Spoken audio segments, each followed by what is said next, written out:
ګران زده کوونکو د ریاضي یو بله جلسې ته ښه راغلاست. ګران زده کوونکو د ریاضي په دې جلسه کې موږ دیترمینان او دیترمینان خواص لولو. راځئ ګران زده کوونکو چې خپل درس پیل کړو. موږ عنوان څه ده؟ دیترمینان ده. ګران زده کوونکو که یو میتریکس که چیرې A یو حقیقي عدد وټاکل شي، یعنې A څه ده؟ یو حقیقي عدد وټاکل شي په میتریکس کې.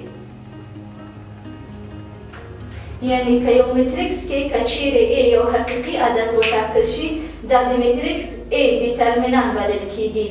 څو خپله دیترمینان یا په دې شکل ښیو چې A دغه علامه څه ده؟ د دیترمینان ده. او میتریکس موږ یوازې په A باندې ښودله، خو دیترمینان موږ په دې شکل باندې ښیو. یا هم چنان داسې هم کولی شو چې ولیکو چې DET یعنی معنا د دیترمینان A چې دا د میتریکس سره فرق شي چې زموږ هدف څه شی ده؟ دیترمینان ده. په دې ډول ښودل کیږي. که یو میتریکس n پر n شي، یعنی سطر او ستون یو بل سره مساوي وي، لکه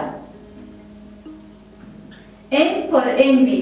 که موږ داسې یو میتریکس ولرو، که چیرې n سطرونه او n ستونونه شتون ولري، دا د درجه n دیترمینان بلل کیږي. دا و ایمون د دیترمینان تعریف. خو زیر شي ګرانه زده کوونکو د ټاکلو میتریکس محاسبه، یعنې موږ n پر n ویله. که موږ د دیترمینان میتریکس یعنې A مساوي وي دا میتریکس A B C D، یعنی که موږ په دې شکل باندې دیترمینان میتریکس ولرو، دا څنګه تعریفوو؟ ګران زده کوونکو دا خو موږ میتریکس شو. دا که موږ غواړو دیترمینان په شکل باندې ولیکو A داسې دوه خط لیکو. د میتریکس او دیترمینان په منځ کې دا خطونو توپیر دی، لکه A B C D. ښه زیر شي ګران زده کوونکو په دیترمینان کې موږ په دې شکل باندې دیترمینان میتریکس موږ ښیو چې دا مساوي کیږي قطر له قطر سره ضربوو، یعنی A له D سره ضربوو، A ضرب د D علامه منفي. C څه ده؟ B سره ضربوو، یعنی لیکو چې B C. دا د دیترمینان تعریف شوله. څه دا میتریکس ده، موږ د دیترمینان په شکل باندې واړوله او په دې شکل باندې څه هر څه ځواب یې ووتله، دا خپله دیترمینان ده. تاسو یو مثال ته ښه ځیر شئ، تاسو په دیترمینان باندې ښه پوهېږئ.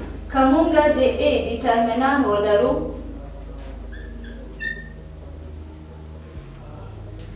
درې څلور اووه او دوه، که دا یو دیترمینان وي، دا موږ څنګه کولی شو چې حل کړو؟ ښه زیر شئ ګرانو زده کوونکو د پخوا په طریقه باندې. درې څه دوه سره ضرب په څو کېږي؟ مساوي ده. درې ضرب د دوه علامه منفي. اوس اووه که موږ څلور سره ضرب کړو، یعنې اووه ضرب د څلور، دا مساوي کېږي. ښه زیر شئ ګرانو زده کوونکو مساوي کېږي. درې څه دوه سره ضرب شي څو کېږي ګرانو زده کوونکو؟ شپږ علامه منفي. ګرانو زده کوونکو اوس که اووه څلور سره ضرب شي څو کېږي؟ اته ویشت. اته ویشت مساوي کېږي. ښه زیر شئ ګرانو زده کوونکو. شپږ علامه مثبت ده او اته ویشت علامه منفي ده، یعنې علامه د لوی عدد نه موږ اخلو، علامه منفي. د اته نه څه شپږ لاړ شي څو پاتې کېږي ګرانو زده کوونکو؟ دوه، یعنې دوه ویشت. موږ د دغه دیترمینان څه A درې څلور اووه او دوه دي، ځواب یې منفي دوه ویشت راووتله. اوس راځو د دیترمینان خواص باندې یا ځانګړتیا. د دیترمینان ځانګړتیاوې لومړی. ګرانو زده کوونکو کله چې د میتریکس سطر یا ستون ټول عناصر یعنی A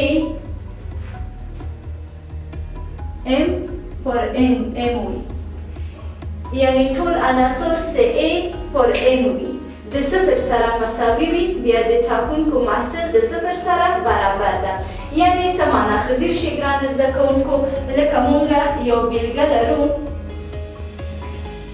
صفر صفر صفر یعنی او بلې څه ده A B C همدارنګه D E F دا زموږ یو ډیټرمینانت ده ښځیر شي په لومړی حالت کې مونږ څه شی وویله چې یو سطر یا یو ستون صفر وي په دې شکل کې تاسو ښځیر شي دا سیدي سطر ده دا سطر وګورئ ټول صفر دي اوس یو دوه درې درې په درې دي یعنی سطر او ستون یو بل سره مساوي دي خو یو سطر څه ده ټول عناصر صفر ده نو د دې ځواب سیدي مساوي کیږي صفر ده دا و ډیټرمینانت لومړی ځانګړتیا همدارنګه دا خو تاسو ښځیر شي سطر و اوس راځو په ستون باندې که موږ داسې یو ډیټرمینانت ولرو لکه صفر صفر صفر A B C D E F ښه تاسو ځیر شي ګرانو زده کوونکو دا څو سطر او څو ستون لري درې سطر او درې ستون لري یعنی درې درې دي یعنی سطر او ستون یو بل سره مساوي دي ښځیر شي دلته دغه سیدي خپله ستون ده دا ستون عناصر ټول څه شی ده صفر ده نو د یو ډیټرمینانت میټریکس که یو ستون یا یو سطر ټول صفر وي د دې ځواب مساوي کیږي صفر ده دا و د ډیټرمینانت لومړی ځانګړتیا اوس راځو د ډیټرمینانت دوهمه ځانګړتیا ته ګرانو زده کوونکو کله چې د میټریکس دوه کرنیزو یا دوه ستونونه چې A M په M وي یعنی سطر او ستون مساوي وي نو ټاکنکي ورته یا متناسب دوی صفر سره برابر دي یعنی څنګه ګرانو زده کوونکو تاسو ښځیر شي مثال ته لکه مونږ لرو A او D همدارنګه لرو B E C F ښځیر شي ګرانو زده کوونکو په دغه ډیټرمینانت کې سیدي څه شی یو بل سره مساوي دي مونږ وویله چې دوه سطر یا دوه ستون مساوي وي دلته ښځیر شي دوه ستون سیدي یو دا ستون شوله او بل دا ستون شوله دواړه وګورئ یو بل سره مساوي او مشابهه ده دلته A ده په دې ستون کې هم A ده دلته B ده په دې دوهم ستون کې هم B ده دلته C ده په دوهم ستون کې هم C ستون لري نو د دغه ډیټرمینانت ځواب هم که مونږ حل کړو مساوي کیږي صفر سره دا و ستون چې یو بل سره مساوي وو همدارنګه بل مثال مونږ لیکو د سطرونو لکه که مونږ داسې ولرو چې A B C بیا A B C D E F که دغه ډیټرمینانت مونږ ولرو ښځیر شي ګرانو زده کوونکو دلته څه شی ده دغه یو سطر ده دا یې دوهمه سطر ده دا سطرونه وګورئ یو بل سره مساوي ده دلته هم A ده په دوهم کې هم A ده دلته هم B ده په دوهم کې هم B ده په لومړی کې C ده په دوهم کې هم C ده نو د دې ډیټرمینانت هم حاصل شي کیږي صفر ښځیر شي ګرانو زده کوونکو ډیټرمینانت دوهمه ځانګړتیا دوه سطرونه یا دوه ستونونه یو بل سره مساوي وي اول راځو چې دوه ستونونه یو بل سره مساوي دي که مونږ یو عدد پکې ضرب کړو د مثال په ډول که ضرب د ډیټرمینانت د A B C D E F یعنی دا ډیټرمینانت سیدي مساوي ده که مونږ ضرب کړو چې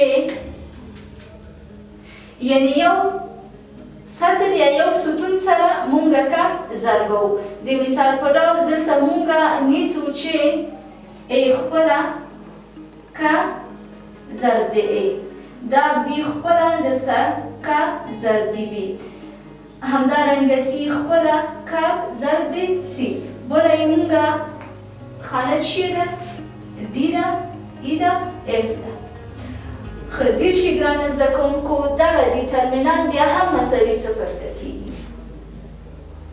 نو د ډیټرمینان بله ځانګړتیا دا شو که چیرې دوه ستونونه یو بل سره مساوي وي هغې سره که موږ یو ثابت عدد خلاف د صفر ضرب کړو بیا هم د خپله د ډیټرمینان ځواب صفر راوځي.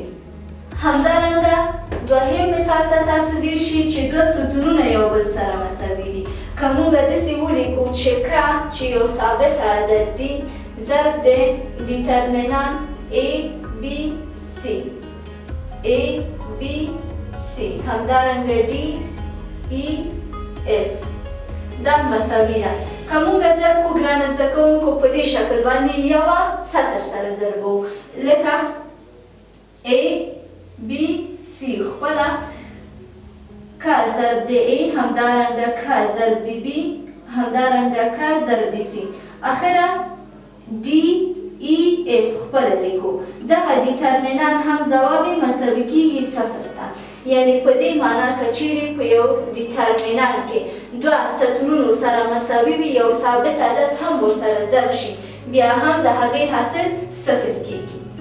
دا و ګرانه زده کوونکو زموږ د ریاضي نننۍ جلسه تر بله جلسې پورې چې زه ستاسو په خدمت کې حاضرېږم تاسو بخښونکی مهربان الله ته سپارم. خو وخت د خدای پامان.